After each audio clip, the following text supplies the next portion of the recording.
Thanks for coming.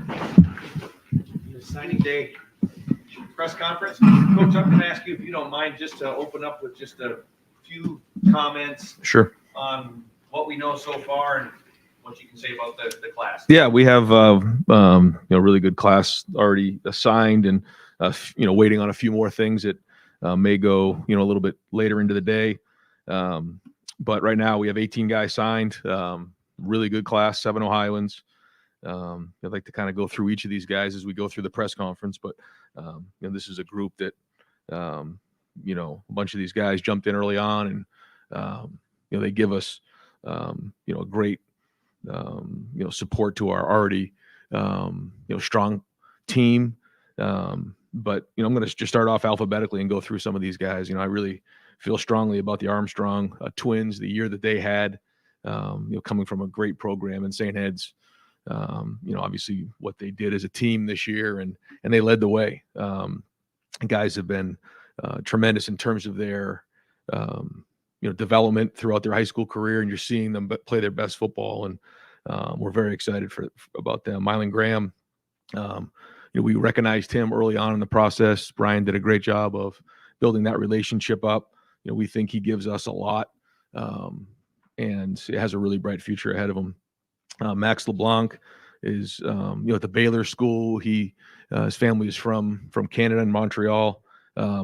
Really talented young man. Came down from Canada, and had to make the transition to a school where he was on his own, but really did a great job when he was there. His film is tremendous. We think he brings a lot of versatility to the team. Miles Lockhart is a corner that I actually saw play live. He's going to be a nickel for us as well. Miles is extremely competitive. He fits what Jim wants right there in that nickel position. He can also move out to corner, but really nasty, tough player who has jumped in and been a great part of this class. Jalen McLean, safety from Seton Hall Prep, another guy that had a great year. His team had a great season, in a position of need. He's a guy who's very productive in his high school career, certainly had a great senior year. Eric Mensa is a guy that came to camp, worked with Larry, comes from a great family, Mountain View High School in Virginia. Was really a strong player, had a good year. He's played multiple positions in his high school career, and brings a lot of versatility there. Ian Moore, is a guy who, again, jumped in early. I think he was one of the first guys to commit in this class. He's been great. Again, had a really good high school career. Brings, again, some versatility. He can move some different places inside, and Ian's going to be a really good player for us. Aaron Nolan is somebody who is special in a lot of different ways. The way that he conducts himself, the way he handles himself, and he has a very high end. He's very athletic, and he's going to be the leader of this team. James Peoples is a dynamic running back who again, has had a great high school career. He can do multiple things. He's strong. He's got great change of direction. He can catch routes out of the backfield. He's going to be a dynamic player, and I think going to make an impact early on his freshman year. Peyton Pierce out of Lovejoy in Texas. This is a guy who, he wrestled. He's, done so much for his team. He'll play quarterback. He's very versatile and has done a lot of things. He comes from an unbelievable program and great family. He brings a toughness, hard hat mentality, and we're very excited about him. Leroy Roker from Bishop Rowe down in Fort Myers is someone that we got on late. Had a really good senior year, and that's we've had some good luck with guys who we've evaluated late. Evaluated them their senior year. Again, guy who's very productive down there, and a huge addition to the back end. Aaron Scott was a huge addition for us. Aaron, Tim Walton did a great job recruiting Aaron. He had a great season this year. He played quarterback when he needed to. They started off, kind of rocky this year, and then brought their team all the way to the state finals. Big time player out of the state of Ohio. That's going to be a big part of our future. And Garrett Stover is, out of Big Walnut here, cousins of Cade Stover, brings the same type of mentality that with Cade. He'll play linebacker for us or safety, has some versatility there, but again, really, really talented player that is going to be a big part of our class. Gabe Van Sickle's another one that, we looked at late. Justin evaluated him. We see a really athletic guard who, could possibly move into center, but very athletic and has a huge upside. Bryce West is out of Glenville. Bryce, we offered early on in the process. Coach Ginn was a big part of the process, and he's one of the best corners in America. Huge addition to the back end. Sam's William Dixon is a local guy who has some versatility. He was listed as an athlete at one point, but now we're going to start him at running back. He's been at a bunch of our practices recently, coming by and watching. Brings again versatility. He can move around, do some different things with him. And then Demarion Witten is listed as a tight end, but he can do a lot of things. He played wide receiver recently in the U.S. Army game down in Texas and had 3 touchdowns, was the MVP.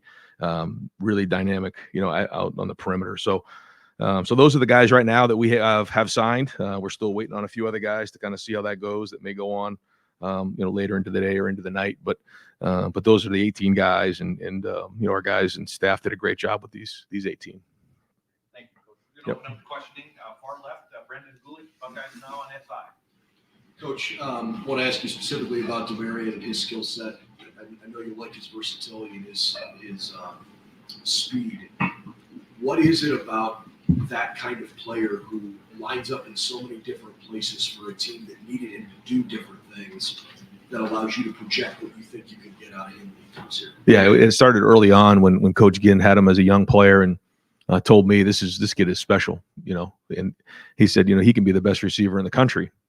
And when he said that, you kind of take a step back, but you're seeing exactly what he's talking about. You watch him on the basketball court, and he's going to have to grow into play tight end if that's where he ends up, getting down in there. But you can do multiple things with Demarion, and like you said, it can be a matchup issue. But his length and his size and his ability to play the ball is tremendous. So again, Ted did a great job identifying him early on. We jumped on him early on, and you can see his ceiling is extremely high.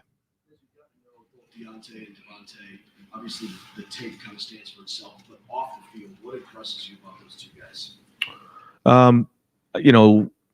It's the overall makeup. They have great work ethic. They played basketball when they were younger, and then they really just focused on football the last couple of years, and you can see the improvement, year in and year out, and then almost week in and week out. And they're becoming really good offensive linemen and football players. And,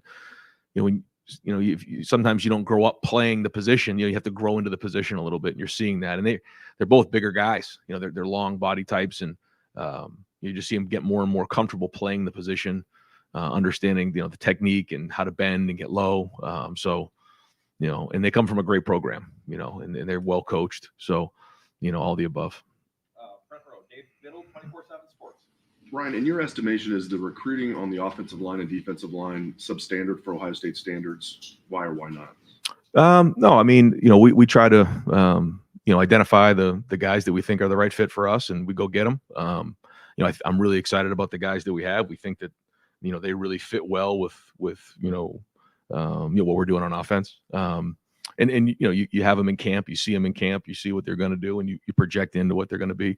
And then, ultimately you have to fit, the needs that you have. So, we always want to be the best in the country, and I think we have a great group coming in. And switching gears, do you expect to make any changes to your coaching staff after the season? Like I said to you before, we got this bowl game to play, and we're always going to evaluate it. And, if there's any updates, then, I'll give them at the right time, but we're always going to evaluate it after every season and go from there. Stephen Means, Cleveland.com. Ryan, with Air, obviously you guys had a quarterback at one point in this class that maybe was the foundation of this class. And then about a year ago, you had to maybe pivot a little bit. Can you just take us through the timeline of identifying Air about April and why you guys zeroed in on him, that relationship? Yeah, we watched this film and saw the athleticism and just kind of a baller out there, making a lot of plays, state champ. He was high school teammates with Jelani Thurman. So we were down there some and got to see who he was and saw all the people in the area and the school and the coaches talk about what a great player he was, what a great leader he is. And it doesn't take long. When you talk to him, you recognize how mature he is and his approach. And that's a big part of it. So, we just love that part of it. We feel like he's got a really high ceiling, when he gets here, and looking forward to get to work with him soon. When you guys I mean, you've gone through this a couple of times where you get a quarterback and then some things happen and you end up having to do it again. What's that process like when you lose the guy? And then are you reevaluating guys you looked at before? Are you looking at new options? How does that work? Yeah, I just think that, the way things are now with recruiting, there's just a lot of twists and turns along the way. I just think about when, even 5, 6, 7, 8 years ago, 10 years ago, somebody would commit, and the timing was their own, but then that was kind of it. You moved on. Now there's twists and turns along the way for a lot of different reasons. And so, you just have to work through those and figure out, who's the right guys for you at the time.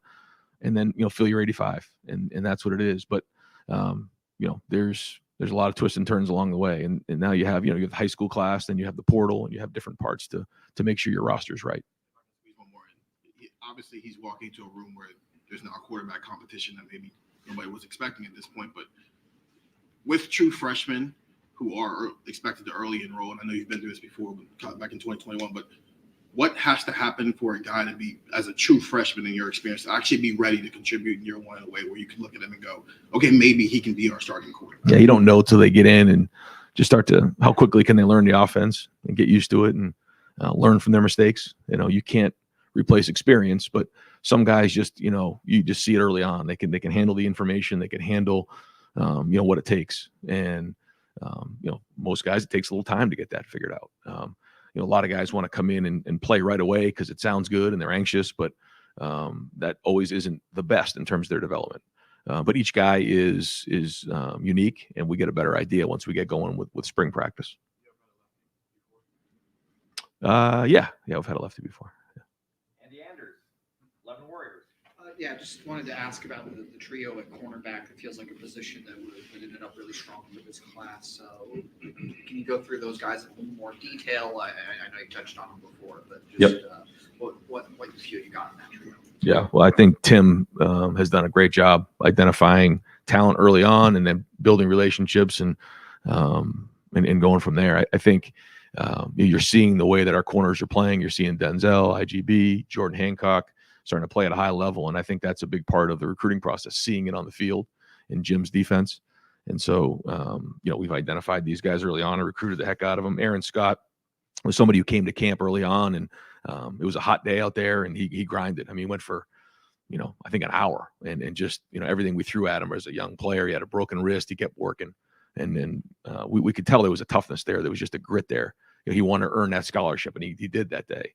And then, he's built himself up to a really, really good football player. Bryce West, same type of thing.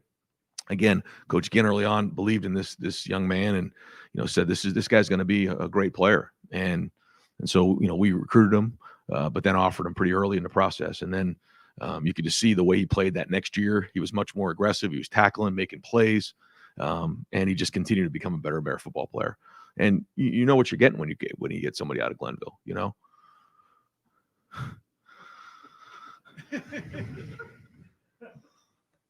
Really? Yes. It's real. There's pictures, video.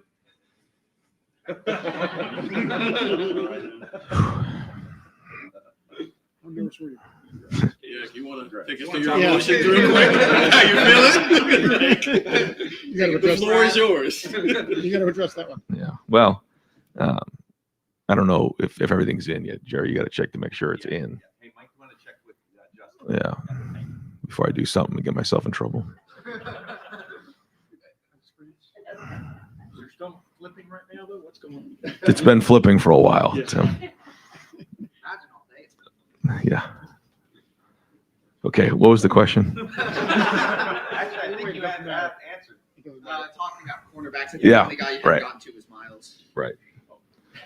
So, Bryce, and I go back to Glenville, and I got to give Coach Ginn so much credit for the way he develops young men there, and they understand what it means to be a Buckeye. They do, and that matters. Arvell Reese has come in and worked his tail off. I'm really excited about these guys, and Bryce West's going to be the next one. Look at it. Look at what he's done on track and field. The times that he's put down, and just what a great player. And then Miles. Yeah, like I said to you before, I actually had a chance to watch Miles I was at the semifinal game in Arizona, and I just watched the guy just play his tail off. I mean, he was all over the field, and I just was like, man, who is that?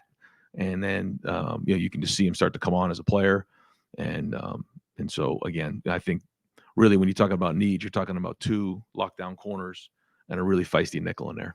And then, you were asked a little bit about the O-line, D-line, but I wanted to drill down specifically on the D-line. Another decision coming up here in a little bit, and obviously reports out there, whatever. But are you satisfied with the depth of the defensive line class that you have? Well, we have to, have the way that we do it. We do have 8 defensive tackles, 8 defensive ends, and that's when it all is said and done. We have to make sure that we have the right guys, and we have a lot to consider. Guys coming back, we have the portal, we have guys that are growing in that position, and then we have the high school recruiting. So, we have a certain number that we got to hit. I think right now we're right around 83, 84. I think we're right in there. So, it gives us a little bit of flexibility moving forward, but yet to be seen. Yeah. Pat Murphy, 24/7 Sports. Ryan, when we were talking to Jack last week, he was talking about the Michigan game, like a lot of guys were, but he talked about growing up with it. Yeah. Not everybody you recruit does that. You just mentioned the guys from Ohio. I don't know how many you have from Ohio, but just how important, given kind of the last 3 years, is it to have more guys in the program that feel that walking in the door maybe before learning it? Well, it's something we talk about in recruiting all the time, but I think you're right. I think the guys from Ohio, and I've always felt this way, have to lead the way on that. When in the locker room, certainly the coaches lead the way. We all lead the way. It's all our job to make sure. But when we're in the locker room, and guys are in their apartments and guys are in the workouts, it just, like you said, it's their job to make sure that message is really hammered out across the team. And we talk about that in recruiting, talk about that during our home visits, and that is important. You mentioned, I think it was James Peoples, you said, as a guy who could come in and potentially play running back. Your depth has been depleted a little bit there with some guys leaving, and I know Trey still has a decision to make. How do you feel like both of those guys could contribute maybe quickly if needed? Yeah, well, may need them to, depending on, Trey. And right now we're at 4, and we like to be at 4 or 5. But the plan all along has been for those guys to come in and play as freshmen. So, wanted to get them at mid-year to get them in here and get going. And, we know that we've done that before, with some freshmen. So excited to see them get on the field, and we'll know pretty quickly. Joe Nugent, WCMH. Aaron Scott was a guy that future kind of Big Ten schools wanted. When you win these recruiting battles, these significant players, what is that like? How important is it for this program? Yeah, it's very important. You have to win those battles. And like Tim was a big part of it. We all were. But Aaron and his family were awesome. They were great in the process. They're huge supporters of Aaron. Coach Mo there. I mean, the whole coaching staff was great. They have a great program. And, guys know when you're from the state of Ohio, the best players, play at Ohio State. And they know what it means, to be a Buckeye in the state of Ohio, and the opportunities and, what it can mean for them for the rest of their life. And I think Aaron understood that. Theme that you see within this class, anything that connects some of these guys? A theme? They all want to be great. They all want the big stage. I think when you come to Ohio State, you have to think big. You have to think big because there's nothing you can't get done at Ohio State. You have to want the big stage. You have to want, all of it. When you walk into the shoe, you're going to play, the biggest stage in the country, with the most watched team across America. I think 70 million viewers last year watched us play. You have to want to be great. You have to want to be elite. You have to want to walk in a room where you're going to have a bunch of great players that are going to compete every day. You've got to be competitive. And that's probably the thing you notice the most. Tom Moore, Buckeye Huddle. Ryan, you said earlier you were going to sort of evaluate the staff after the season. What are the specific factors that you are evaluating, and what's the standard that they're being evaluated against? Yeah, we the first thing is, recruiting. That's the number one thing. You got to recruit your position. It's your job. You're the head coach of your position. You got to make sure that, that room is strong year in and year out. We have a certain amount of depth that we have at each position. And then, it's your job to make sure that you have, the best room in the country. I think that's the other thing that we talk about a lot. And when you're at Ohio State and you're coaching, the wide receivers, it should be wide receiver you. If you're coaching the linebackers, it should be linebacker you, because this is the best place in the country. And so I think that's the first thing. I think the second thing is how they perform on the field. What type of production are you getting out of your unit? And a big part of that is the development. When if you're recruiting really well and then you're developing your players, then usually you're going to get production. And then the last thing is just, what are you bringing schematically to the table? Are you putting your guys in a situation to be successful? And that's our job as coaches. Right next door, Jeremy Birmingham, the podcast. Right. It's been a couple of years now in this new era, and the last 2 years we've talked on this day about the need for guardrails in college football that haven't happened yet. How much harder is this job than it was 2 years ago? Listening to Chip Kelly, obviously one of your mentors the other day, he had a lot of things to say about what he thinks college football needs to adopt or trend towards. Do you have thoughts on that? And, how do they vary? I mean, where do you see this going for the game? I mean, I think it's a long conversation. I think there's a lot of different ways that we can look at it. I think, the biggest thing is, you just have to adapt to the landscape that's going on. I do think that, like you said, there's just been so many changes, and college football adapts very, very quickly. I mean, the way it was a year ago is not the same. The way it was 3 weeks ago is not the same. It is constantly changing. And so, we just have to adapt at a high level. But, we certainly all need to sit down and figure out, how we can, move forward in a direction that, like you said, has, guardrails and, what that all means. I think that's a challenge in college football because, if you put a bunch of coaches and ADs in a room together, they all come from different areas of the country. Their schools are very, very different. So I think, that part of it is a major challenge, but the number one thing right now is for us to adapt and move forward.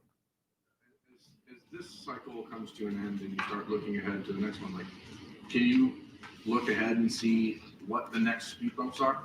Or is there? Yes. I mean, what do you think those are?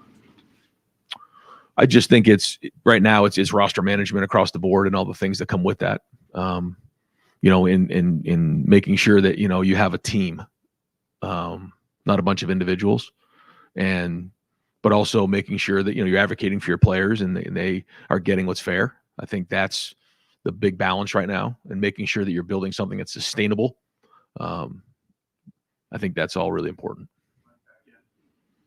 He's not. We're still waiting for Justin Kubiak. Cameron T. Robinson, the Athletic. Brian, you mentioned how there's the high school class and then the transfer portal class. When you go into a sign day and maybe there's some last second flips or regardless of the position, does that impact how aggressive you might be in the portal? Yes. Yep.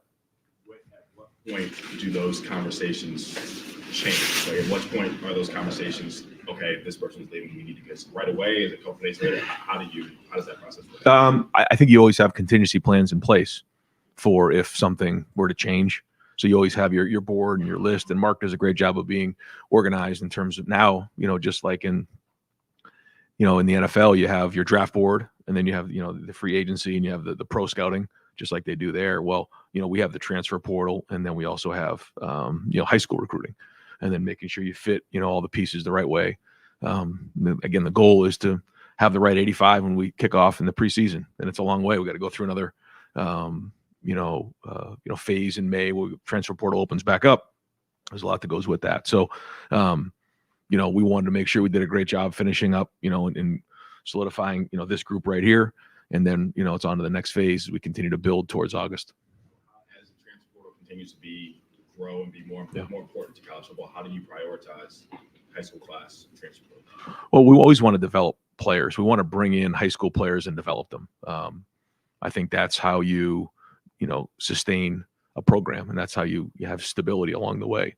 But as we know, that isn't just the way it's going to be. The guys are going to look for different opportunities, and then, you need to bring guys in. So, we'll continue to do that and make sure that we have the right mix. Clay Hall, WSYX. Ryan, you guys are leaving for Dallas, I guess, this weekend.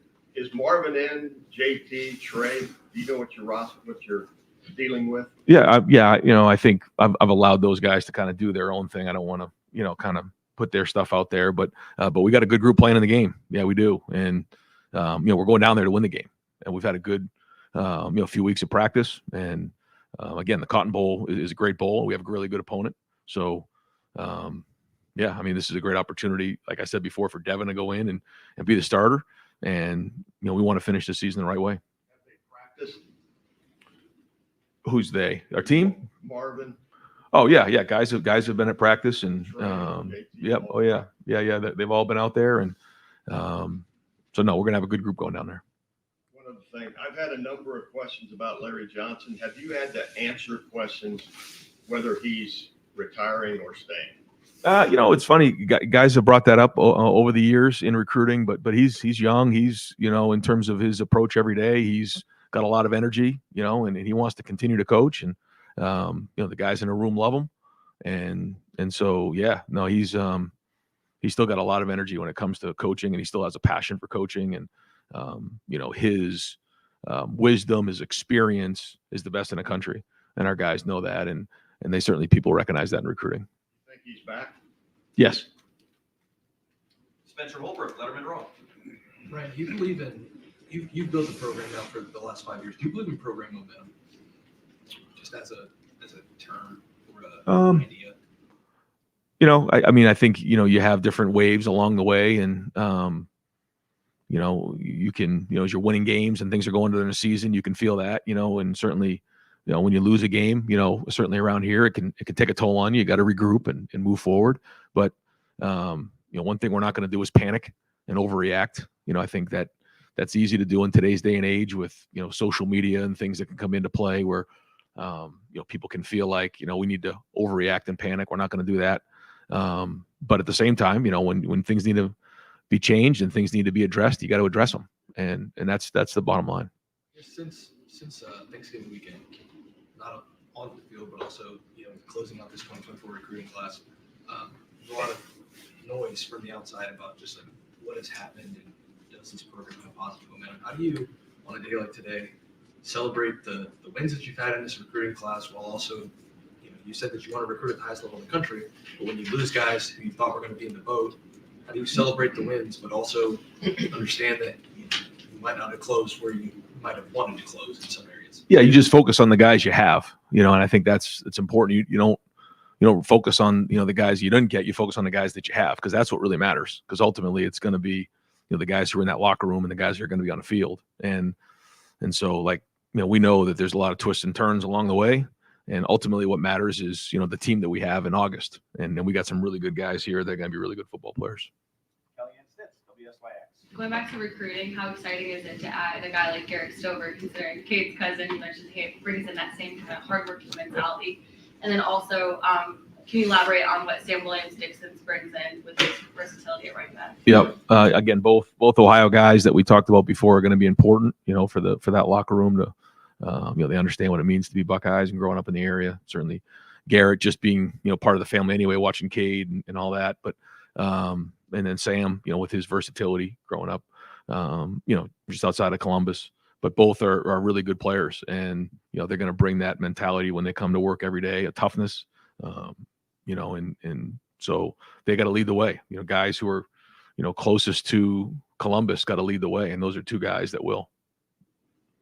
Bill Landis, the podcast. Ryan, with defensive line recruiting, I guess generally, do you feel like you guys cast a wide enough net when trying to find the right prospects? And additionally to that, this program has always done a pretty good job with offensive linemen of kind of scouring the Midwest and finding, developmental prospects. Obviously, you've done that with this class.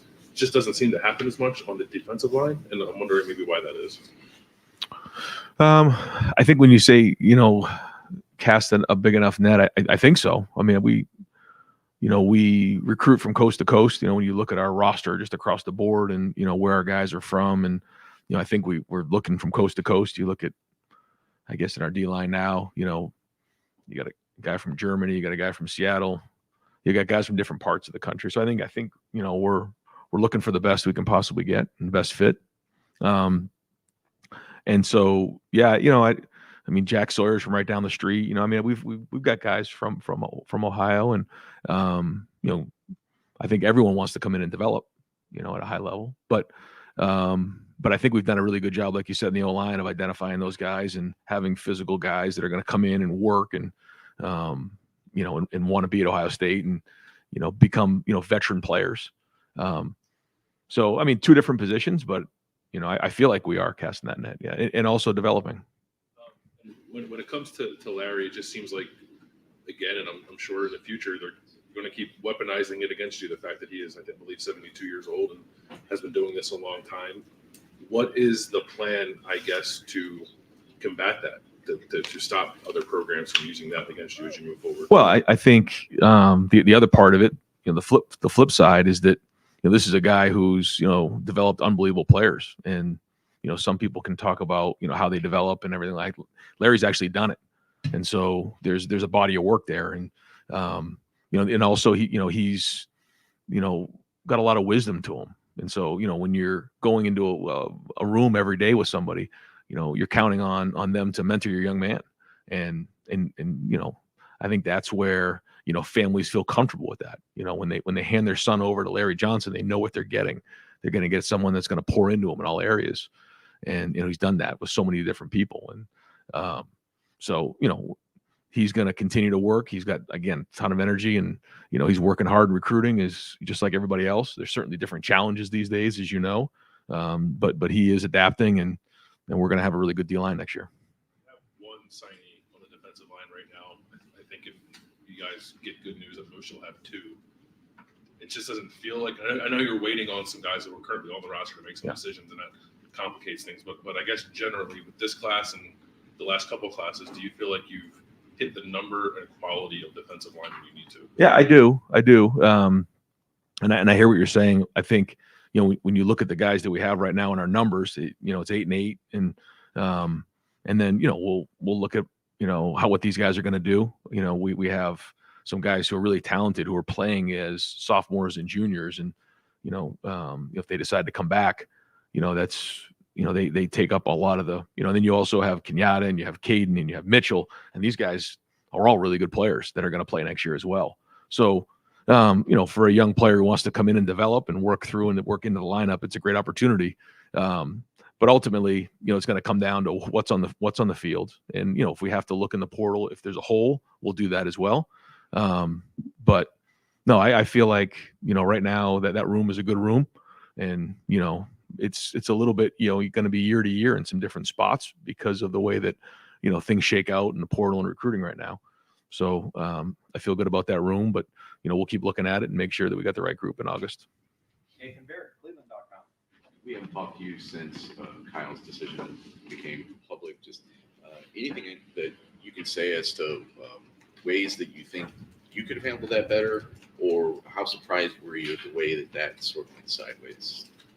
Yeah, I'm gonna just keep the conversation private between us, but and I really don't want to get into it because I don't think it serves anybody any good. I think Kyle, was very well respected here. We wish him nothing but the best. He played some good football here, and spent 3 years here and made a lot of relationships here, and I think he's committed to another school now, and he'll do well there. He will. So.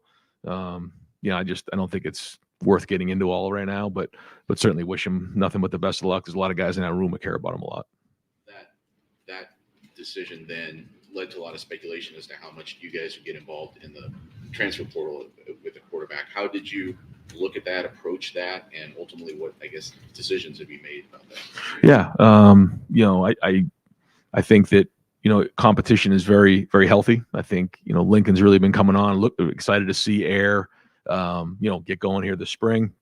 But, fired up to see the way Devin's been practicing the last few weeks. It's been great for him. Now that he's healthy, his ankle's feeling better, and, kind of like, okay, take this thing and run and see how the next couple of weeks go in terms of the way he handles himself. Excited that he's going to be able to play in this game, and then just go from there. But, Devin was real close, going into the season. And so this is going to be an awesome opportunity for him to take it and run. And so excited to see that. And, And again, I think the guys have seen, what he's been, the last couple practices have been very good.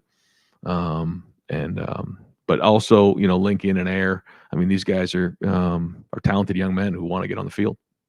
Specifically, what are you seeing from Devin right now that you like? Maybe especially relative to what you were seeing when you made the decision that Conference was. Well, you're seeing. You wait to get into the game to kind of see it all. But I think it's just the experience of getting more and more reps under your belt. But also, when you're with the ones and you're with the starters all the time, I think you can play maybe a little bit more freely and not worried about making a mistake.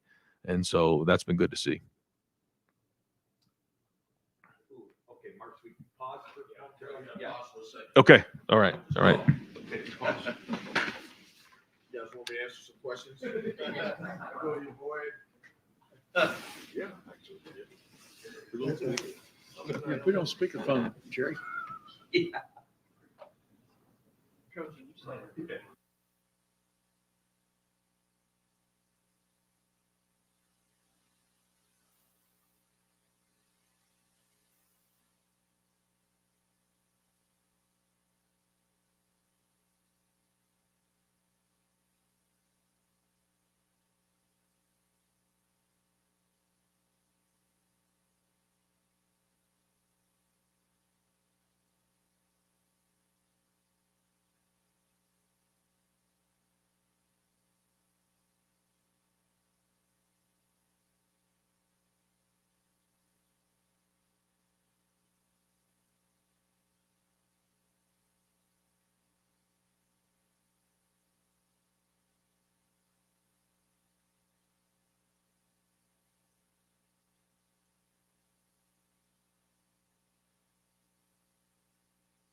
All right, we're gonna continue. Steve Hellwagon, 24/7 Sports. Yeah, Coach. The academic calendar here kind of derails a lot of what you can get done in terms of the portal and everything else. I know class is starting in January. Do you expect one or two portal people to be with you when class starts in January, or is that still a possibility? I Oh, guess? it's definitely a possibility. Yeah. We're looking at it hard, and we're recruiting guys, and we have a visit window there in January right before classes start. So, we wanted to do a great job finishing today, but we've been once the portal opened, we've identified them, and a big part of it is making sure we have the right fit, and part of the process is you don't have a time to get to know who these guys are. So sometimes you bring them on visits and you learn about who they are, you make sure it's the right fit, and then you go from there. So we're going to be all over it. Running back, you lose Evan, you lose Chip. From where we sit, we don't know where Trey stands. Seems like Dallin would come back, and you're adding two guys here. Just what do you do about that situation? How are you working to manage it, I guess? Is portal part of that? Yes. I mean, it could be, based on how things shake out here, but, again, let, Trey, he's going to, got a decision to make for sure, but we'll go from there and, kind of see how that goes. And that'll obviously have an effect on how that room looks next year. Dan Hope, 11 Warriors. Just to follow up on transfers, I mean, obviously there's been some schools that have added a lot of guys. You guys haven't added anyone yet. Do you feel like you guys are behind it all in that process? No. We have a handful of guys that have to make some decisions here, and that plays into all this because, as you know, things, things affect other things. And so now if there's somebody there that we think fits right now, we'll jump on it. We've had some guys that have already visited, and but we have to make sure that, not only can they help on the field, but also they're the right fit for a lot of different reasons. And so, we have an opportunity to have a really good group come back next year. I mean, and so, that all plays into this, but, we're all over it. We've had some guys visit, and we're going to keep pushing towards it. Cause again, there's just, in the past you had your recruiting class, you added those guys in it used to be February. Now it's December. And then, that was pretty much your team. Now there's just so many more variables at play. So, we're just going to keep taking it 1 week at a time. And ultimately, we want to have the best roster in the country in August. How do you strike that balance between, recruiting guys in the portal while you still don't know what some of the other decisions are going to be? Yeah, it's all new. It's one of those things you try to do everything you can to have the best roster, but also, you have a team you want to manage and make sure that, you're making it competitive across the board.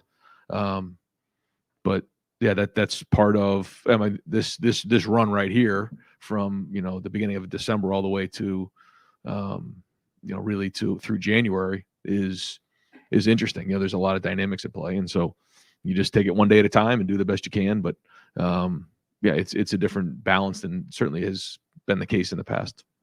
Are you going into the Cotton Bowl with Devin as the guy at quarterback, or could Lincoln get some snaps in there too? I mean, the plan is still play Devin. And, if the situation comes up to get Lincoln in the game, we would do that. But this is going to be Devin's game to play. All right, Matt Parker, 11 Row. Brian, just by chance, was that phone call from Buford, Georgia? I can't comment on that. Okay. Well, it's worth a shot, right? Yeah. Until then, as it relates to finding guys late in the cycle, guys like Gabe Van Sickle and Leroy and things like that, what goes into scouting guys into their senior year? And do you have to look at guys with a different lens when it's super late in the cycle? Yeah. And, you have to identify how they fit into the whole room, and whether it's a position or those type of things. And, we just see somebody who's a really good athlete, somebody who, when you watch the film, he's not playing, in terms of, he's not playing down in Texas or playing at, some of the bigger schools, but when you see him out there, I mean, you recognize him, he sticks out. He plays at a high level, and I think that he's going to transition really well into college football. All right, folks, we've got about 5 more guys that I need to get to for questions, but I also have a commitment for Coach at 1:15 with the Big Ten Network. So I'm going to pause this, Coach, if you don't mind. If we're going to go in and knock that out so we can get that done. We'll be back here in about. Okay, you got it. All right. Oh, really? Yeah. That's why he was looking so happy when he bounced back this year. Houston is staying with Ohio State. That's, well, yeah, if there was any doubt.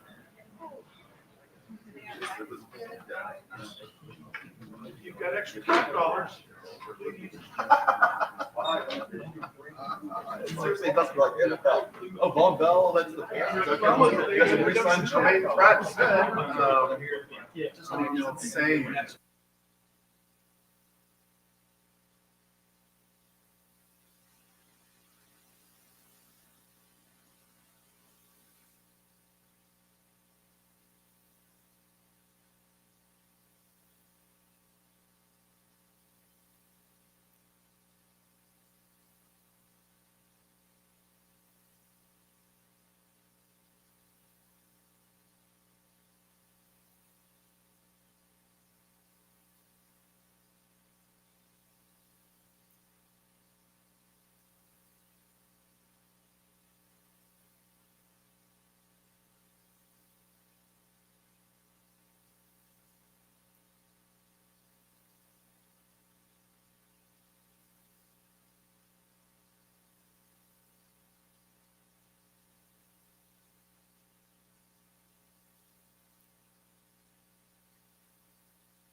feel like this press conference is like signing day. You guys are getting a feel for how hectic and crazy it can get. So appreciate your guys' patience.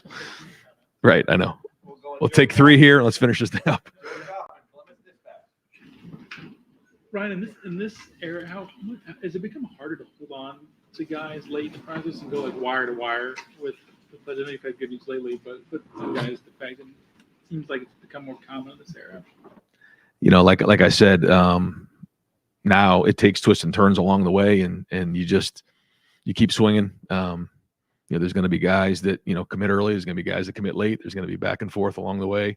And so you just keep pushing. And again, the ultimate goal is to have the best roster in America, you know, in August. So, you know, we're always going to be aggressive in recruiting and try to go after guys at a young age, and you just keep going from there. But, you know, we have competitive rooms, you know, and so, you know, guys want to come in and compete. And so again, I think it's, you know, more and more of a challenge year in, year out, but it's going to be like that moving forward. And we'll continue to recruit guys, you know, all the way to the end. Singular or trend why you think maybe if the last minute some guys leave? I don't know. Every situation is probably different. Yeah. Austin Ward, podcast. Ryan, I think you said right now you're working at a number around 83 or 84. Yep. So when 14 guys go in the portal, it seems like that probably had to happen. How do you get to a number like that? How do you process it? Were there any, maybe 1 or 2 were a surprise to you? What's the situation when you get to that point? How do you get to it? How do you manage it? Yeah, well, I think it was a little bit when you look at just the numbers of it all of COVID and just having an extra year in there, kind of got log jammed a little bit. And, you know, some guys that, you know, felt like, you know, as they looked at maybe some guys that could be coming back, or maybe their projection going into next year, they felt like they would have an opportunity to possibly, you know, get on the field sooner somewhere else. And so, you know, it's sort of become part of the process. And the thing about Ohio State is, you know, we recruit obviously at a high level. And so, you know, when guys maybe don't get on the field in year 2 or year 3, you know, they're probably going to have opportunities at other places. And, you know, there's no hard feelings. You know, it's just, hey, this is part of college football, and you know, wish those guys nothing but the best of luck, and still help them, you know, with their transition to where they were going. And so, but you could tell coming out of last year, based on how many guys come back now, you know, that we were over. Yeah. In the summer, I think maybe at Big Ten Media Days, you said, leave the calendar alone. There's been too many changes. Every time they've moved the signing day up, there's been unintended consequences. The way that this month is structured right now, with the portal, with NFL draft decisions, with recruiting, with coaching changes, with the bowl games, next year with the playoff, do you still think you just have to leave December like that? Or what, assuming you could get your way, right? What would you want? Well, the challenge is that you know, a lot of these guys are coming at mid-year now. So, you know, you can't wait till January because classes start in January. So, and if you push it back any further, now you're getting into the season. So, it's not easy. It is chaotic. But as we sit right now, the way the calendar lays, I'm not sure, you know, it could be done any other way other than maybe moving it up to the summer or to the spring. This is another set of problems. Exactly right. Exactly right. Bill Goodwin's Columbus Dispatch. I don't know if can you comment on Jeremiah Smith and Edwick Houston? I can't right now. I know we're kind of no. Can you then, in more generic terms, describe what this day has been like for you? Because I can only imagine you literally buckled earlier. What has this day been like for you? I mean, the first beer is going to taste good. I can tell you that right now. Yeah, well, whichever one's the coldest. No, it's you know, this is signing day, and you know, when you have really good players, it's going to come down to the wire, and that's how it goes. You know, and it's the most competitive environment there is in you know, in all sports when it comes down to signing day, when you're trying to get after some of the best players in the country. And so you know, that's just how it goes. But excited that you know, we're able to add some big pieces here. How much true uncertainty was there this morning, or did it take you by surprise that there was talk of this guy maybe decommitting, and you did lose a wide receiver, but just, how do you kind of sum up the day? Well, there's a lot of variables in place now that weren't in the past. So there's a little bit more unknown than previously. You're not always sure exactly, all the details of everything that's going on. It's just kind of the way things are now. So there is some uncertainty as you head into today. Can you say who that phone call was with? I don't think I can. Yeah. It was with a recruit. Tim May show. Thank you, Jared. Speaking of that, what you just touched on, is it unseemly what's going on now where, you're trying to show a guy how you're going to develop him, blah, blah, blah. And by the way, Coach, how much am I getting? Yeah. Aspect of it. How much has that become the major aspect of it, or at least for the top tier talent I know you won't name names, but because we're under the impression a lot of this had to do a lot with that, in some form or fashion.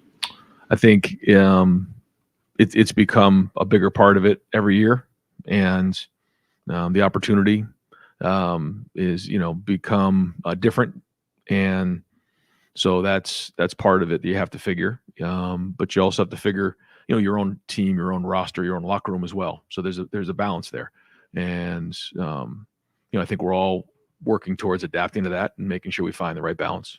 I would think some of the guys that they've left this program in the last several weeks might have walked in and wanted a raise. I mean, for want of another term. I mean, that's fairly accurate, isn't it? Too. I mean, in some respects. I mean, how do you deal with that part of it? Well, I think everybody, wants what's fair, and I think that's absolutely fair for them to think that way. And so it's our job to advocate for them, but at the same time, there's only so many spots on a roster, and you have to manage it the best you can. And one other quickie before I ask the last one. Donovan, the only reason I ask because I didn't get a chance to ask you this. Donovan Jackson on y'all's last offensive play trips over your center. You know what I mean? And the guy comes in a little twist stunt and stuff. Is it still stunning to you that almost a whole season, in some respects, comes down to almost serendipity there in some respects? I mean, I was just enjoying a couple things, and now we got to go back to this. No, it's. I mean, you're Donovan, right. it has to live with it. You know what I mean? Yeah, we all do. Yeah, and that's playing at Ohio State. And we're 11-1, and it comes all the way down to like you said, the last few minutes of the game, and so yeah, you don't just wake up the next day and think everything's okay. It doesn't work that way. But at the same time, no one's going to feel sorry for you. You got to move on, and we got a great team and a great program and a great culture. But yeah, I mean that hurts, and we've said it before. You've heard me say it. It can come down to one play, and so here we are. But again, you don't just forget about that kind of stuff. But you got to move on, and we are. But it speaks to what he's about too. I mean, just him. There are other guys too like this. He doesn't want that as his last play and stuff. I mean, he's playing in his Cotton Bowl and relishing it. Right? Have you seen some fire and vigor out of him? Yeah, and he's not the only one. I think there's a lot of guys that have that feeling, like they don't want to leave without winning that game. That's for sure. I mean, that's been a huge part of the conversations. Yeah. And last thing, when you make evaluations on a coaching staff, you were asked this earlier, but just generally, like Austin was asking about the calendar and stuff, there doesn't seem to be, you know what I mean, a really good time until after January the 1st or the 5th or whatever you want to call it, right? I mean, does that make it, I don't know, uncomfortable for you in that respect of you're selling this program, et cetera, but you also want to maybe make some changes? Yeah, I mean, you have to take into consideration the timing of everything. Yeah. And so we'll do that. But yeah, I mean, you go through the season and you work through the season, and then, you come up for air and figure out what you need to do to fix things, and how you need to make changes if appropriate. Can I ask one more? Sure, why not? You came in here, some things were up in the air. You're leaving this press conference feeling how? Meaning about this signing class. I mean, there was some pieces that we felt like we needed to get coming out of this. Did we get everything? Did we get the whole wish list? No, but we got a lot of things covered, and that's really good moving forward. So now onto the next phase of, putting this roster together. But a lot of hard work by a lot of people for this class, and I'm fired up about that part of it. And we're gonna wrap up with Jeremy Birmingham podcast. This class, you have guys you can't talk about yet who have been committed for over a year and top-ranked player in the country, all the drama in the world around the recruitment, maybe not on their account, but it happens anyway. You have players like Miles Lockhart, who first time he camped here in June of 2022, knew he wanted to play at Ohio State, never visited another school, but still waited a year to commit and then signed without an incident. You have players like the Armstrong-Vins, who you saw in high school almost 2 years ago when they were 6'5" and 230 pounds, defensive, end almost looking offensive lineman. Is there still a common thread that you can find in recruiting that keeps all these things that feel fundamentally different the same? I mean, everything's changing, but are there still things that are like go-to everlasting truths? Yeah, I think relationships is the number one thing. I learned that early on in this process. There are more and more variables every year. There's more things that go on, but it comes down to relationships, and everybody's different. You look at the guys that we have from all kinds of different states, different backgrounds. But again, I go back to, they all want the bright lights. They want to be relevant. They want big. And when you come to Ohio State, that's what you have to think. And you got to want all of that. And I think that's the common thread that runs through these guys. Everybody's on a different timetable. Everybody goes through it a little bit differently.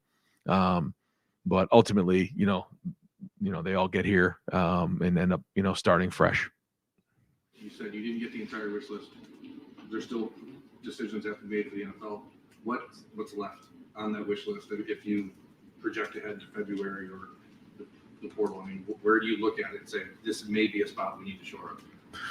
I think it depends on, some of the decisions that are made here in the next month. And, I'm optimistic because I think a lot of these guys, feel like, there's some unfinished business here, and there's a great opportunity to come back and have a great team on all three phases and both sides of the ball. So that with this class coming in, and then, maybe some additions here and there in the portal when appropriate.